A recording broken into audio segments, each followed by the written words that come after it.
रागिनी का जन्म एक संयुक्त परिवार में हुआ था, जहाँ पर इस जमाने में भी रागिनी के पापा के चारों भाई, दादा दादी सब साथ ही रहते थे। संयुक्त परिवार में होने के कारण रागिनी रिश्तों की कद्र करना जानती थी और वो खुद भी एक बेहद समझदार और जिम्मेदार लड़की थी। जब रागिनी कॉलेज में थी, तभी उसकी शादी प्रकाश से हो गई। प्रकाश बैंक में कैशियर की नौकरी करता था। प्रकाश का परिवार ज्यादा बड़ा नहीं था।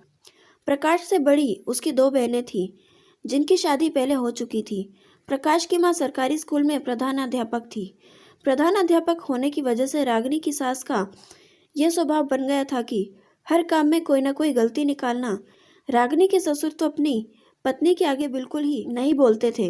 रागिनी के पापा ने इस घर में अपनी बेटी की शादी इसलिए की थी कि परिवार छोटा है, बेटी को आराम होगा, ज्यादा काम करने को नहीं मिलेगा और घर में पैसे की भी कोई कमी नहीं है।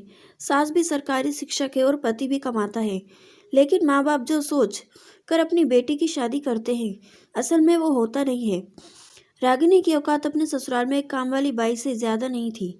सुबह सोकर उठना, फिर पति के लिए नाश्ता बनाना, उसका लंच तैयार करके देना, थोड़ी देर बाद सास का नाश्ता और लंच तैयार करना, फिर अपने ससुर के लिए नाश्ता। पूरे दिन रागिनी इसी काम में उलझी रहती थी। शादी से पहले रागिनी ने सोचा था कि ससुराल में कोई नहीं है, पूरे दिन खाली बैठेगी, वो अपनी पढ़ाई पूरी कर लेगी। वो समाजशास्त्र में पीएचडी करना चाहती थी, लेकिन यहाँ तो अलग ही पीएचडी होने लगी थी।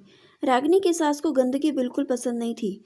पूरे दिन रागिनी को किसी न किसी काम में उसकी सास लगाए रहती थी। वहाँ देखो कितना गंदा है, यहाँ देखो कैसा है। रागिनी को भी कई बार लगता था कि लोग बहू को समझकर क्या रखे हैं।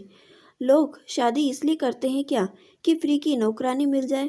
कई दिन तो पूरे दिन बीत जाता था, वो अपनी माँ से फ़ोन पर बात भी नहीं कर पाती थी। रागिनी की माँ कहती थी, तुम पूरे दिन करती क्या हो जो तुम्हें बात करने तक की फुर्सत नहीं है। रागिनी अपनी माँ से कहती थी, तुम एक दिन यहाँ रहकर तो बिताओ, पता चल जाएगा कि मैं पूरे दिन करती क्या हूँ। रागिनी की माँ भी ये बात कहकर टाल देती कि क्या करेगी बेटी, घर तो तुम्हारा ही है, रोकर करो या हंसकर, करना तो तुम्हें ही पड़ेगा। हाँ माँ, मैं कब इनकार कर रही हूँ कि मैं नहीं करूँगी, लेकिन घर में इतने पैसे आते हैं, कम से कम एक नौकरानी तो रखनी चाहिए। मैं जब भी प्रकाश से बात करती हूँ, वो बोलते हैं, भाई मेरे हिम्मत नहीं है कहने की, तुम ही माँ से खुद कह दो। हम जब छोटे थे तब भी तो माँ नौकरी करती थी और हम सबको पालकर इतना बड़ा कर दिया। आज तक घर में कोई नौकरानी नहीं रही। पता नहीं तुम्हें कितना काम करना पड़ता है। घर में कुल मिलाकर 3 ही तो लोग हैं हम। अब प्रकाश को कौन समझाए, जिस पर बीतती है वही जानता है। रागिनी ने सोचा कि गर्मी की छुट्टी में जब उसकी ननद यहाँ पर आएगी तो वो भी अपने मायके चली जाएगी कुछ दिन के लिए और आराम मिल जाएगा। अपने परिवार वालों के साथ भी वो भी मौज करेगी। गर्मी की छुट्टी पड़ गई। उसकी दोनों ननद और उनके बच्चे रागिनी के ससुराल में आ गए। रागिनी ने अपनी सासू माँ से कहा, मम्मी जी मैं अपने मायके जाना चाहती हूँ।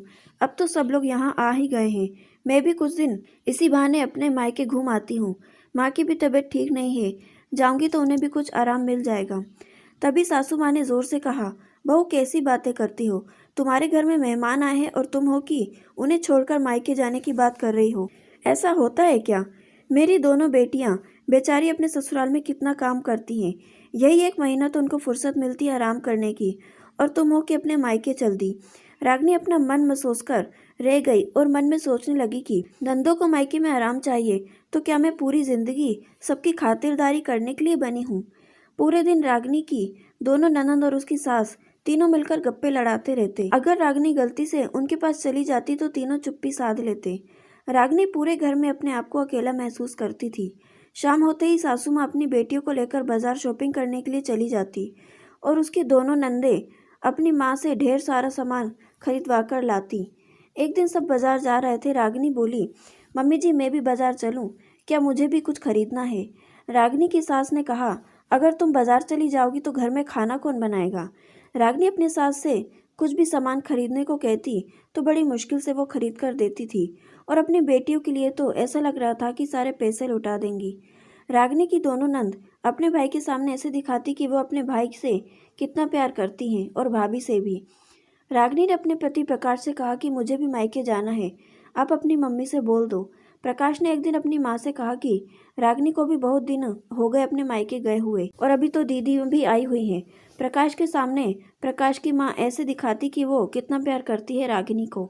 प्रकाश की माँ बोली, हाँ बेटा मैं कब मना कर रही हूँ, ले जाओ, कल सुबह और वहीं रुक जाना, अगली सुबह लेकर फिर बहू को वापस आ जाना, बार बार लेने ही जाते रहोगे क्या?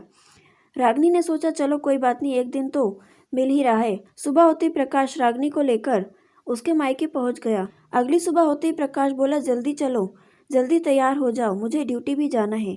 रागिनी की माँ बोली बेटा भी रागिनी को कुछ ही दिन यहीं पर रहने दो, कितने दिनों में आई है, आपके घर में तो आपकी बहन भी आई हुई है, कोई दिक्कत नहीं होगी।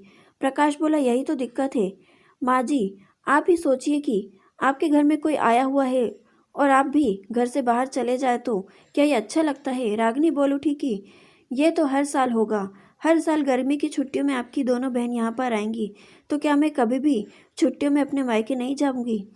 प्रकाश ने कहा मैंने कब कहा कि नहीं जाओगी, लेकिन रागिनी सब मैनेज करना पड़ता है, अभी चलो बाद में देखेंगे जो होगा। रागिनी मन को मारकर वापस आ गई और अपनी माँ से कहा कि मैं रक्षाबंधन में ज़रूर आऊँगी, इस बार 10 दिन रहूँगी। कुछ दिनों बाद रक्षाबंधन का त्यौहार आने वाला था। रागिनी ने पूरी तैयारी कर ली थी इस बार मायके जाने की। सासू ने भी रागिनी को इजाज़त दे दी थी। सासू माँ ने बोला ठीक है चली जाना। रक्षाबंधन की सुबह जैसे ही रागिनी तैयार होकर अपने मायके जाने के लिए, तभी उसकी बड़ी ननंद अचानक से उसके ससुराल आ गई। उसको देखकर रागिनी बोली अरे दीदी आप अचानक कैसे?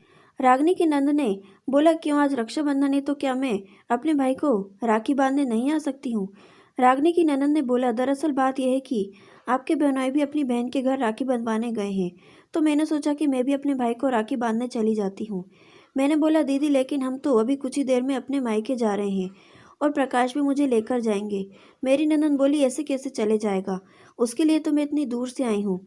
रागिनी की सास भी अपनी बेटी का पक्ष लेकर कहा कि बहू तुम्हें भी कुछ समझ नहीं आता, तुम्हारा भाई जितना प्यारा है उतना ही मेरी बेटी को भी उसका भाई प्यारा है। वो इतनी दूर से भाई को राखी बांधने आई है, तुम 2 घंटे देर से चली जाओगी तो पहाड़ नहीं टूट जाएगा। और हाँ शाम तक ज़रूर आ जाना, क्योंकि मैं भी आज अपने भाई को राखी बांधने जाऊंगी। रागिनी मन ही मन सोच रही थी कि ऐसे तो हर साल राखी बांधने कोई नहीं जाता था, आज मैं अपने मायके जाने लगी तो सबको आज ही राखी बांधने याद आ गई अपने भाइयों को। जल्दबाजी में रागिनी मायके गई और शाम तक वापस आ गई। वो सोच रही थी कि इस बार तो 10 दिन की छुट्टी अपने मायके में ज़रूर रहेगी। रागिनी ने सोचा कि इस बार तो चलो लेकिन दिवाली में मायके ज़रूर आऊँगी। कुछ दिनों बाद मेरी छोटी वाली ननंद को डिलीवरी होने वाली थी। मेरी सासू ने कहा कि बहू कुछ दिन के लिए छोटी ननंद के घर चली जाओ, उसको कुछ आराम हो जाएगा। अब क्या था, सासू माँ की फरमान निकल गया था तो जाना तो पड़ेगा ही। छोटी ननंद के घर जाकर भी नौकरानी का काम करना शुरू कर दिया था। वहाँ से आए अभी कुछ ही दिन हुए तो पता चला कि बड़ी ननंद बीमार हो गई है। सासू माँ ने कहा बहू कुछ दिन बड़ी बेटी की यहाँ रहकर आ जाओ, थोड़ा आराम हो जाएगा। मैं तो यही सोचकर परेशान थी कि मैं क्या सबकी दाई माँ लगी हुई हूँ, जब जिसको ज़रूरत पड़ रही हो वहाँ चली जाती हूँ। मेरी माँ की तबीयत भी बहुत दिनों से ख़राब थी। माँ कई बार बोलती थी कि कुछ दिन के लिए आ जा, लेकिन यहाँ से टाइम मिले तब जाऊँ ना।